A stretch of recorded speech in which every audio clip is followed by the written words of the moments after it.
Hello दोस्तों, welcome to IUPAC और हम शुरू करेंगे इम्प्लीमेंटेशन ऑफ डायरेक्टिव प्रिंसिपल। तो देखिए बात क्या है, हमारे कॉन्स्टिट्यूशन की यदि हम पूरी बात करें तो हमारे पास फंडामेंटल राइट है और हमारे पास DPSP है, directive principle of state policy. इन्हीं के ऊपर तो हमारा कॉन्स्टिट्यूशन अंडरलाई करता है, ठीक है। इसीलिए हम क्या करते हैं, फंडामेंटल राइट को भी इक्विवेलेंट हम मानते हैं जब इंटरप्रेट करते हैं किसी भी लॉ को DPSP के बराबर।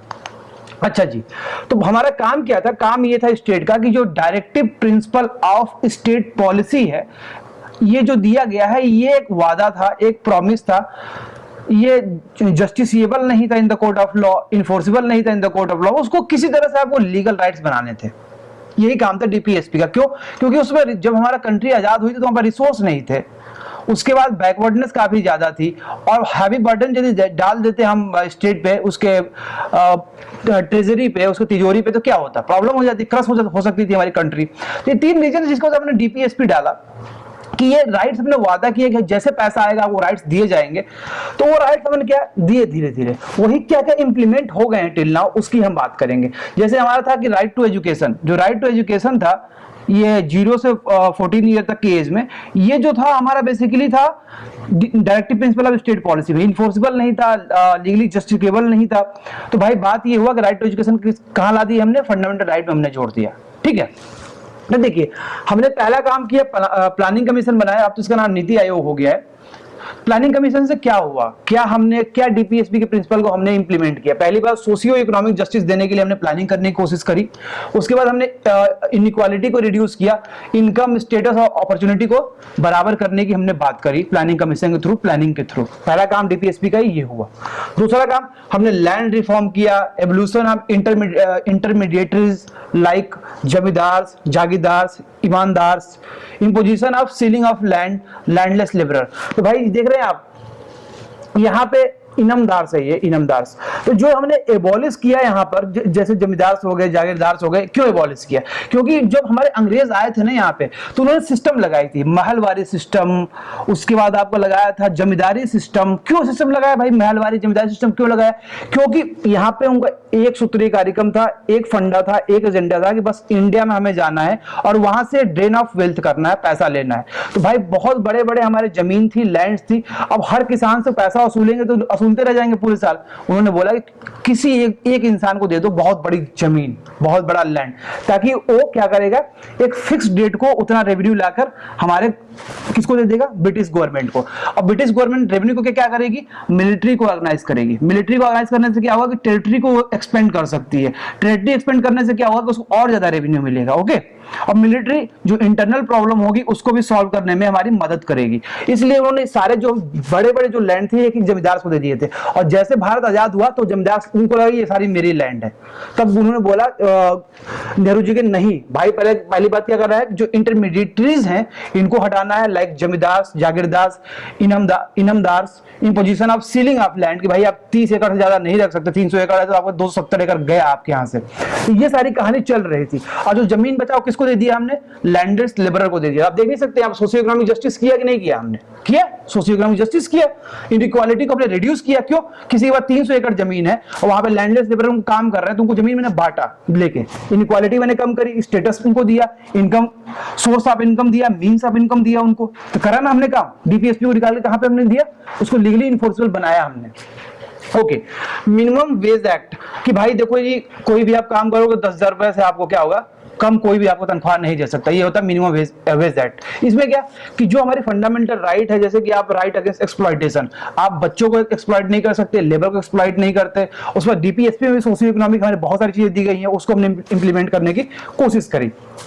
फिर child labour provision act, child के हेल्थ के लिए जो हमने जोड़ा था उसको, कि लेबर ये नहीं बन सकते 14 साल के नीचे को, लेबर करना ही नहीं करना है ना। इससे क्या होगा, उनको एजुकेशन होगी, उनका हेल्थ सही रहेगा। Maternity benefit act, maternity benefit act में ये होता है कि मान लीजिए ये जो होता है, जब प्रेगनेंसी का टाइम होता है तो विमेन होती है, इनको अब तो इसको पास करके 21 वीक का कर दिया गया है, पहले 7 या 10th वीक का था ये, ओके, ताकि उनको एक्ट दिया जाए। क्योंकि यार देखो हमारे यहाँ जो सोसाइटी बटी हुई है ना, तो सोसाइटी केवल 3 भागों में डिवाइड है नेचुरली। पहला मेल, दूसरा फीमेल और तीसरा अदर्स, जो दोनों के मिक्सचर है। ये 3 तरीके से नेचर ने हमें डिवाइड किया, और रेस थिंग जो डिवीजन का है वो ह्यूमन बीइंग ने किया है, ओके। तो इसलिए जो फीमेल की एडवांटेज है, डिसएडवांटेज है, ओके, वो नेचुरली गिफ्ट है, उसको आप चेंज नहीं कर सकते, इसलिए आपको क्या देना पड़ेगा, बेनिफिट देना पड़ेगा। चलो, free and competent legal add दिया हमने पुअर को। फ्री और फ्री लीगल एड क्यों दिया? क्योंकि भाई सबसे जो हाईएस्ट पेड जॉब होती है वर्ल्ड में वो होती है वकील की जॉब, एक एडवोकेट की जॉब। ओके, तो भाई जो पुअर है वो कहां से वकील को पैसा देगा? तो हमने बोला free and competent legal aid to the poors. इनको फ्री हम क्या करेंगे, लीगल एड देंगे, फ्री में हम वकील इनको प्रोवाइड करेंगे कोई भी मुकदमा हुआ तो। ठीक है, खादी बोर्ड, हैंडलूम बोर्ड आया था ना कि हम खादी को आगे बढ़ाएं, खादी को प्रमोट करें। ये किस में आया था? हमारा गांधीयन प्रिंसिपल था, तो वहां पे हमें खादी को हमें प्रमोट करना था, कॉटेज इंडस्ट्री को मेनली प्रमोट करना था। तो खादी बोर्ड बना दिया, हैंडलूम बोर्ड बना लिया। तो क्या हुआ, इंप्लीमेंट हुआ कि नहीं हुआ? हुआ ना। उसके बाद कम्युनिटी डेवलपमेंट प्रोग्राम, जैसे hill area development programme, drought area development programme, integrated rural development programme, ये सब हमने लगा के क्या कि हमने इनइक्वालिटी को दूर करने की कोशिश करी, सोशल इकोनॉमिक कंडीशन को हमने सही करने की कोशिश करी। हमने इसको एक्ट कहां से निकाला है? डीपीएसपी से निकालकर हमने इसको लीगली इन्फोर्सेबल बनाया है। ओके, फिर हमने वाइल्ड लाइफ प्रोटेक्शन एक्ट हमारा आया 1972 में, उसके बाद फॉरेस्ट कंजर्वेशन एक्ट आया 1980 में। फिर हमने क्या किया, सेंट्रल स्टेट पॉल्यूशन बोर्ड बनाया था कि हम एयर और वाटर की क्वालिटी को हम सुधार सके। तो ये बोला गया था ना कि हमें कंजर्वेशन करना है, हमारे जो नेचुरल रिसोर्सेज हैं such as forest, wild life, flora fauna को हमें कंजर्व करना है, डीपीएसपी में दिया गया था। तो देखिए एक्ट बना कि नहीं बना, वाइल्ड लाइफ प्रोटेक्शन एक्ट बना, फॉरेस्ट कंजर्वेशन एक्ट बना, ये सब बने हैं ना हमारे। उसके बाद central and state pollution board बनाया, और फिर अभी हमने बनाया ministry of environment forest and climate change, इस पे हम बात कर रहे हैं। तो ये सब चीजें जो हमने बनाई है, इंप्लीमेंट किया, वो कहीं ना कहीं पार्ट हमारा कहां से आ रहा है? Directive principle of state policy से आ रहा है। ठीक है, हमने एग्रीकल्चर को मॉडर्नाइज किया, तो वहां पे क्या था कि जो हमारी हस्बेंड्री थी और एग्रीकल्चर थी उसको मॉडर्नाइज करना था, मॉडर्न तरीके से मैनेज करना था। हमने कैसे मॉडर्नाइज किया एग्रीकल्चर को? हाई यील्ड वैरायटी सीड दे दिया उनको, मॉडर्न इरिगेशन सिस्टम उनको प्रोवाइड कर दिया, मॉडर्न इक्विपमेंट हमने प्रोवाइड कर दिया। इससे हमने क्या किया है? एग्रीकल्चर को मॉडर्नाइज किया है। देखिए हमारे जो गांधीयन प्रिंसिपल में ये था कि हमें क्या करना है, विलेज पंचायत को ऑर्गेनाइज करना है। हमने क्या लिया? पंचायती राज एक्ट लेके आए, जो 73rd and 74th amendment act लेके आए, उसको हमने क्या लीगली इन्फोर्सेबल बनाया।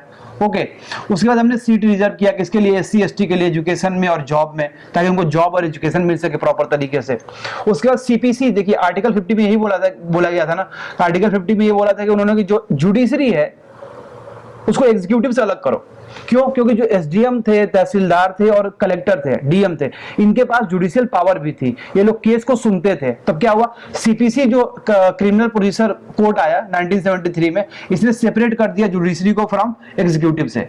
जो पब्लिक सर्विसेज के लोग देखते थे, तहसीलदार हो गए, नायब तहसीलदार हो गए, एसडीएम हो गए, डीएम हो गए, ये लोग कोर्ट में भी बैठते थे, केस भी देखते थे, तो वो पावर हटाकर जुडिशियल मजिस्ट्रेट को दे दिया गया। ओके, ताकि क्यों? क्योंकि हमारा जुडिशरी भाई एकदम अलग है, सेपरेट है, एकदम सेपरेट है फ्रॉम एग्जीक्यूटिव लेजिस्लेचर से। हमारे यहाँ वाटर टाइट सेपरेशन है, जुडिशरी एकदम इंडिपेंडेंट है, और कोई भी अब कुछ भी करने के लिए मतलब कुछ भी काम होगा, जैसे कि अपने एक कलर को भी चुनना है ना, तो इंडिया गवर्नमेंट नहीं चुनेगी, वो जुडिशरी ही चुनेगी, उनका अपना एक प्रोसीजर होगा। हाई कोर्ट का जब एग्जाम होगा तो वो कोर्ट ही एग्जाम कराएगी, क्योंकि कहीं से भी पानी स्पिल नहीं होना चाहिए। कहां पे? एग्जीक्यूटिव में या लेजिस्लेचर में। सारा काम इंडिपेंडेंट है हमारा जुडिशरी का, ए टू जेड, चपरासी से लेकर सुप्रीम कोर्ट का जो हमारा वो चुना जाएगा, क्या बोलते हैं, सीजीआई, वहां पे थोड़ा सा इनपुट लिया जाता है गवर्नमेंट की तरफ से, लेकिन वो भी बाध्य नहीं होता मानने के लिए। तो ये बात होती है, समझ रहे हैं आप? फिर डीएम तहसीलदार जो हुआ करते थे, इनके पास जुडिशरी पावर होती थी। और देखिए ancient and historical monument and archaeological site and remain act, ये एक्ट बना दिया कि आप कुछ लिख नहीं सकते, जो साइट्स है, मॉन्यूमेंट्स है, उस पर नहीं लिख सकते आप। सब हमने लीगली इन्फोर्सेबल बनाया है। उसके बाद हमने क्या बोला? काउ स्लॉटर के लिए लॉ बनाया, काल्व्स के लिए लॉ बनाया कि आप इसको स्लॉटर नहीं कर सकते हैं। इसके बाद ओल्ड एज के लिए हमने पेंशन दिया कि 65 साल से ज्यादा हो गए तो तुमको पेंशन दूंगा। पेंशन की बात वहां पर की गई थी कि हमें जो हमारे पीपल जो हैं, जो अब कैपेबल नहीं है काम करने के लिए, तो उनको पब्लिक एड मिले, पब्लिक सहायता मिले। उसका पंचशील समझौता हमने किया। आर्टिकल 51 में यही तो है कि आप क्या करें कि जो इंटरनेशनल रिलेशंस हैं और जो वहां पे ट्रीटी है, ऑर्गेनाइजेशन है, जो वहां का लॉ है, उसको हमें रिस्पेक्ट करना है, और वो पीस और सिक्योरिटी के लिए हमें प्रमोट करना है। तो पंचशील समझौता हमने बनाया चाइना के साथ। नॉन अलाइनमेंट मूवमेंट हमने बनाया, जब वहां चल रहा था हमारा वार, कैपिटलिस्ट वर्सेस कम्युनिस्ट के बीच हमारा चल रहा था वार, तो हमने बीच बीच में क्या बना दिया?